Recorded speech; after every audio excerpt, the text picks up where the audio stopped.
Here's a special case of multiplying binomials, the product of the sum and difference of two terms. In other words, in this example, we have an x as our first term and a 3 as our second term in both of these binomials, but in the first we have the sum of the two terms, in the second we have the difference of the two terms. Okay, so what's so special about this? Well, let's see what happens when we multiply it out. Using FOIL, first terms be x times x, or x squared, and then outside terms, x times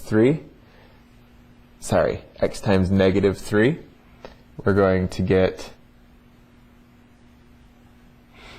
a negative 3x. And then for the inside terms, we have 3 times x, positive this time,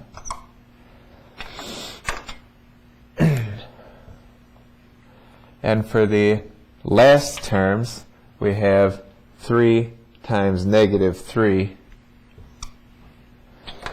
which is going to be a negative 9.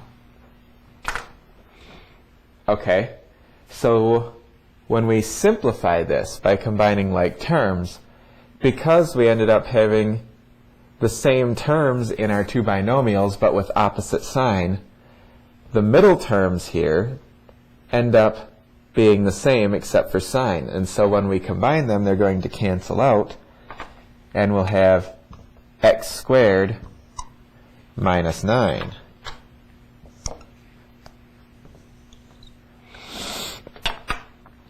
So that's what's special about this type of example. The middle term is always going to drop out if we have the same two terms in our binomials, but in one the sum and in the other the difference. And if you look at this, what is this? This is just our first term and our last term. Our first term we get by taking x times x, or x squared. Our last term we got by taking 3 times 3, or 3 squared. So we can think of this as being x squared minus 3 squared. And that gives us a way to quickly calculate the product here without actually multiplying it out. We just take the square of the first term minus the square of the last term. Here's the general version of that.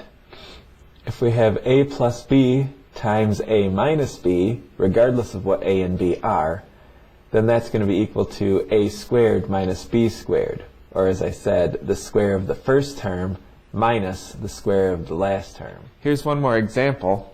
2x plus 3y times 2x minus 3y.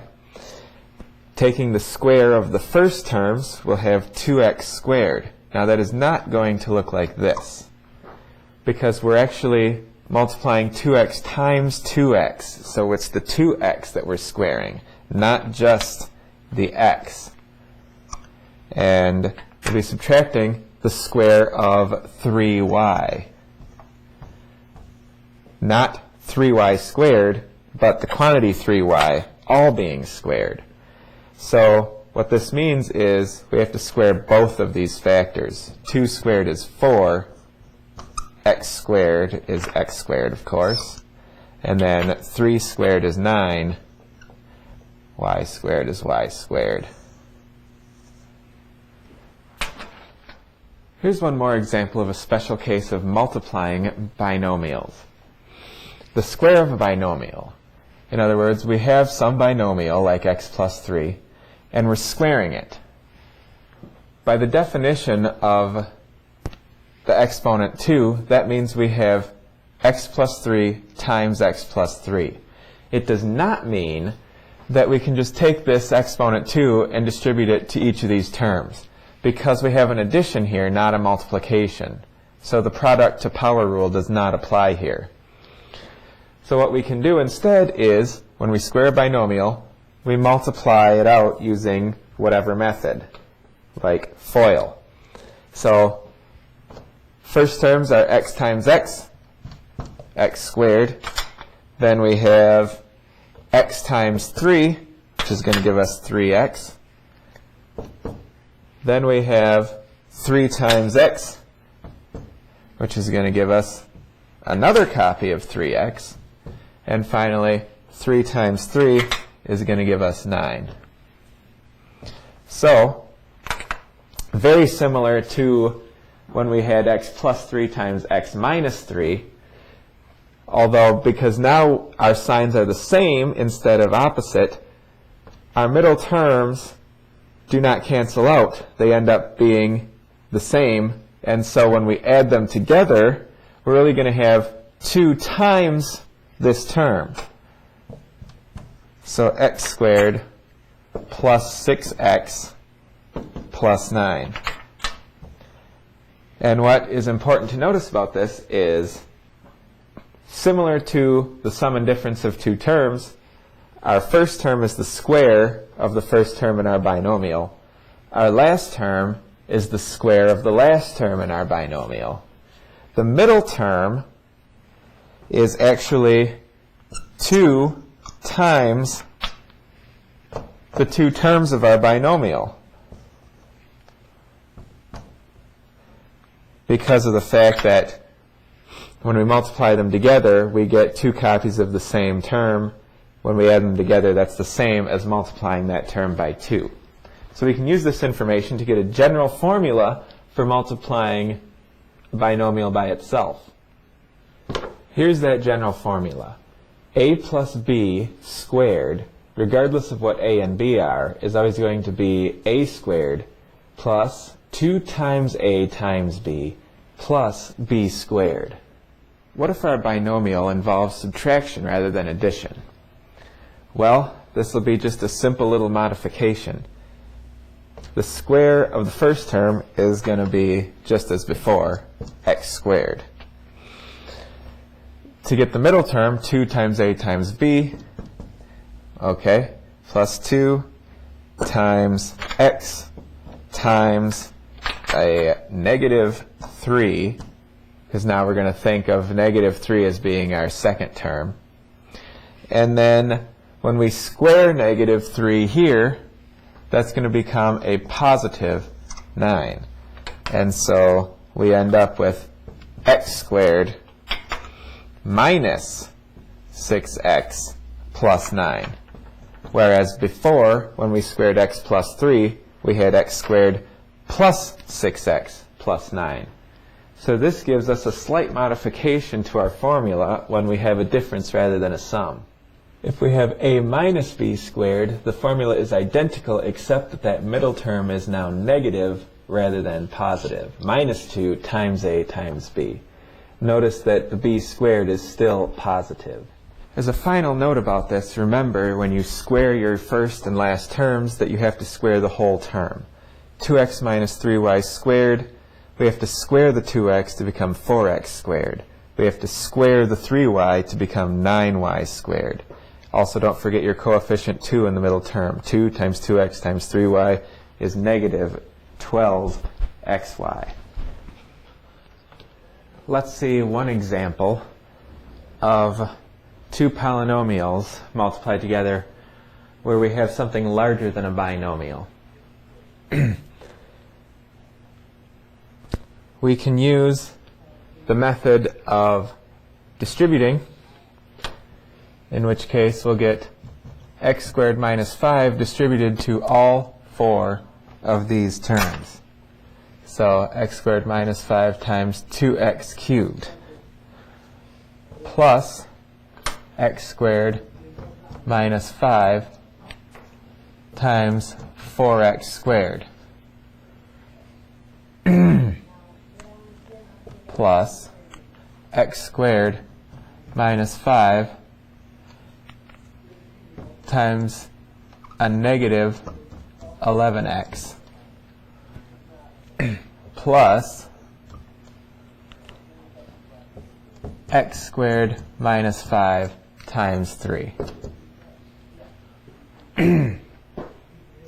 Once we've done that, now we can do our second stage of distributing, and we'll have x squared times 2x cubed is 2x to the 5th.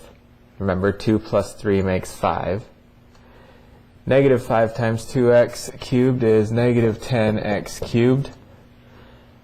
X squared times 4x squared is 4x to the fourth. Negative 5 times 4x squared is negative 20x squared.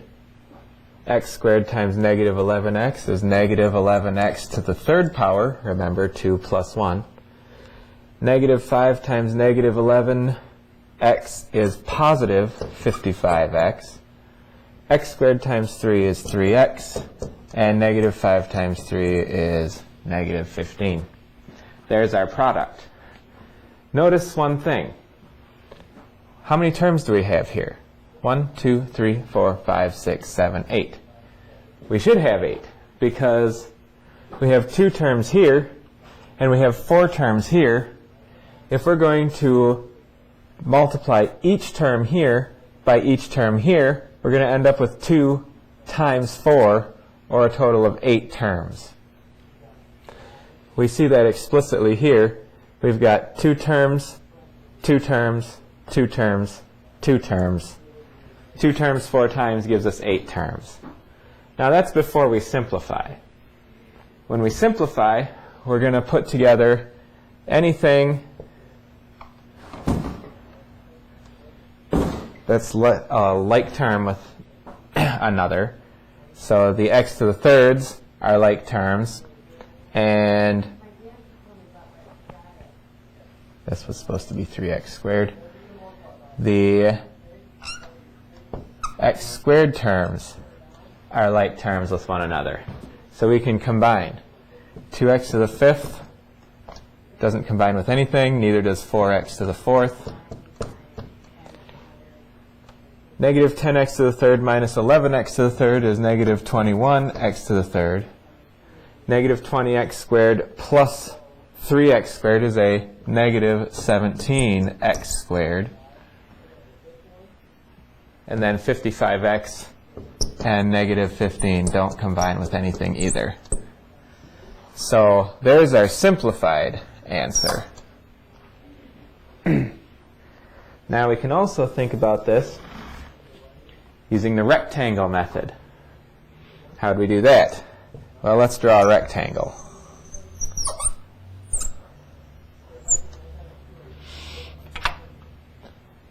Our first polynomial is x squared minus 5. That has 2 terms, so I'll put my x squared and my negative 5 down the side. Divide that in half into 2 mini rectangles. And now I'm going to put my other polynomial across the top. Each term, each of the 4 terms, will have 2x to the third is 1 term. 4x squared is another term. Negative 11x is another term. And 3 is the last term. So now we're dividing it into 4 chunks going this way because we have 4 terms. So altogether, we have 8 little rectangles. Okay? And we'll get the area of each rectangle by multiplying the length times the width. X squared times 2x to the third is 2x to the fifth. X squared times 4x squared is 4x to the fourth, and so on. And what you should notice is we're ending up with the same 8 terms that we got using the distributive property method.